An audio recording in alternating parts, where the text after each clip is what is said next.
कोरोची येथील श्री महालक्ष्मी नागरिक सहकारी पतसंस्थेची 36वी वार्षिक सर्वसाधारण सभा मोठ्या उत्साहात संपन्न झाली।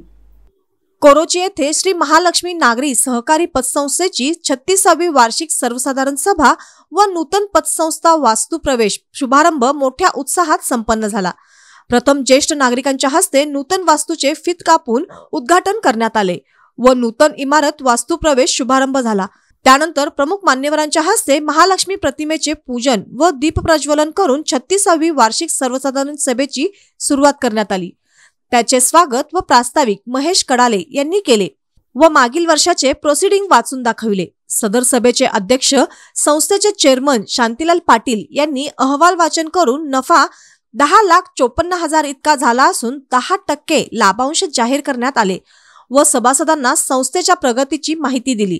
नंतर संस्थेच्या आदर्श कर्जदार सभासदांचा व विविध क्षेत्रातील व्यक्ती संस्थेचे कर्मचारी यांचा प्रमुख मान्यवरांच्या हस्ते सत्कार करण्यात आला।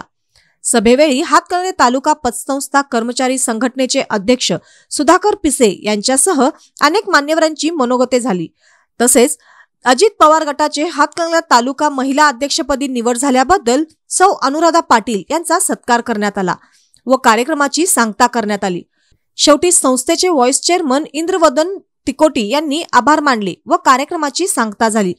यावेळी अशोक बोरगावकर, अशोक काने, निजाम संधी, संतोष वाघेला, रंगराव शेंडगे, रत्नजित बनकर, जगन्नाथ भोई, स्मिता पाटील, मलिका तरडे, सुहास पाटील, संजय कदम, अभिनंदन पाटील, रमजान नदाफ, अश्विनी कडाले, अमर पाटील यांच्यासह संस्थेचे सर्व संचालक सभासद मोठ्या संख्येने उपस्थित होते।